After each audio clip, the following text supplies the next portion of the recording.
کیا خوب فرمایا کہ صبح کے تختہ دار شام کے تخت نشین ٹھہرے، میں نے پل بھر میں نصیبوں کو بدلتے دیکھا۔ بابا جی کی مشہوری کوئی عام بات نہیں ہے، اور اس بات کی جو تصدیق ہے یہ عرش سے کی گئی ہے، فرش پہ نہیں کی گئی۔ یہ ایک عام بات نہیں ہے۔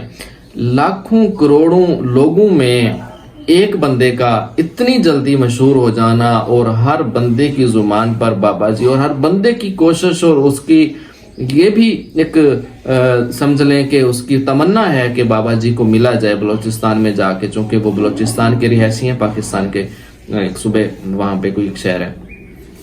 تو وہ یہ سمجھ لیں کہ یہ ایک قصہ ہے محبت کی، ایک بے مثال داستان کا، بے مثل محبت پر مالک کی لازوال عطا کا قصہ۔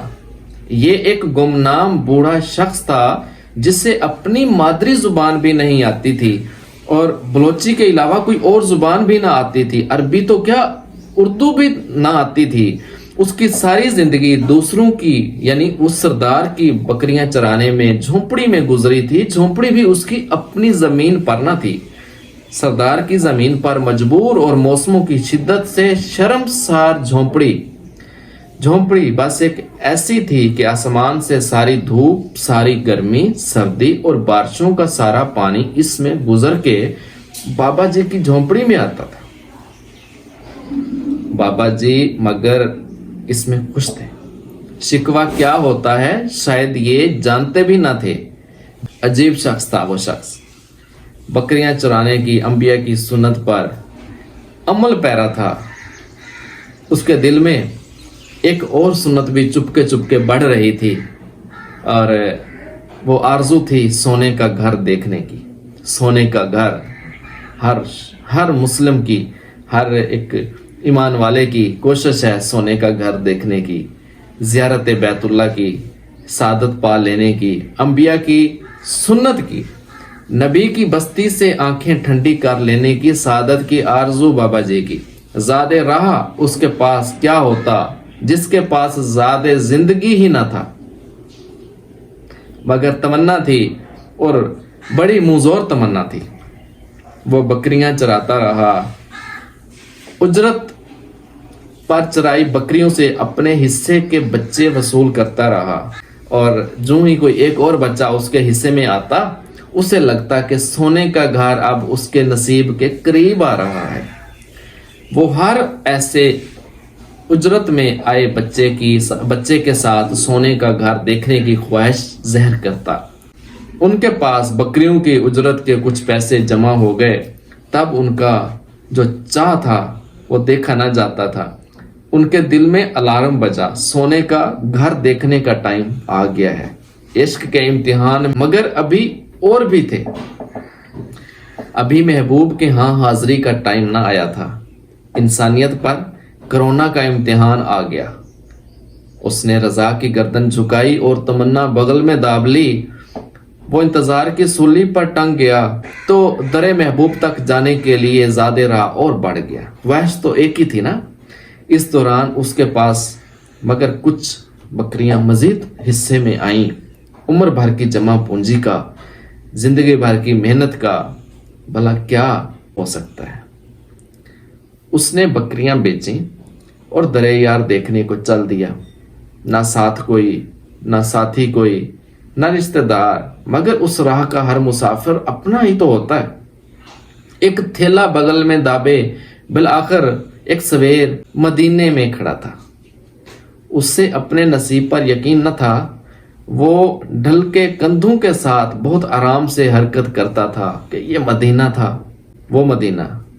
بلوچستان کی ایک جھونپڑی کا باشندہ مدینے کی شان دیکھ کر دنگ رہ گیا۔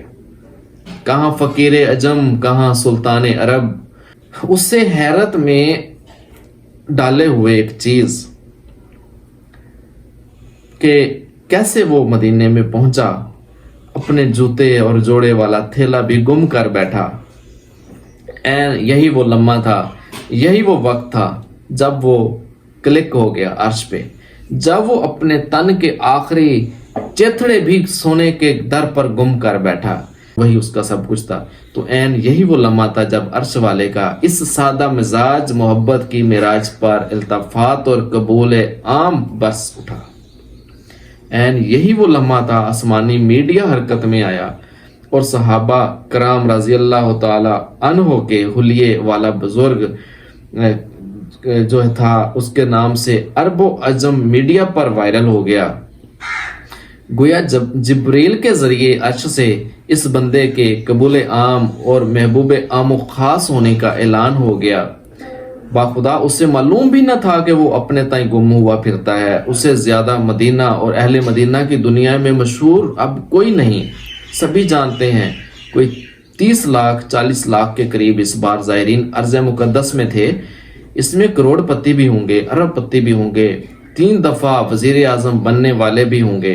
میں زمان محدث زمان وہاں موجود تھا. جو بھی تھا گمنام ہی تھا, یہاں کا مشہور شخص اور زبان زد عام شخص, مگر آج کے دن ہی تھا.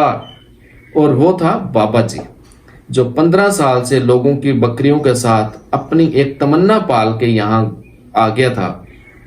وہ بکریاں پالتا تھا. یقیناً اس کا مالک جو عرش و فرش کا مالک ہے بڑا لجپال تھا. اس نے اسے فرش سے اٹھایا اور عرب و عجم میں نامور کر دیا. تاجروں اور تاجوروں سے زیادہ تاجور کر دیا. میڈیا اور عرب کے جو میڈیا ہیں وہاں ان کے ذریعے سے رابطے کرنے کی کوشش کریں. اور ہم تم سب کی خدا نے ڈیوٹی لگائی ہے اس بابا کی کہانیاں سنیں اور سنائیں.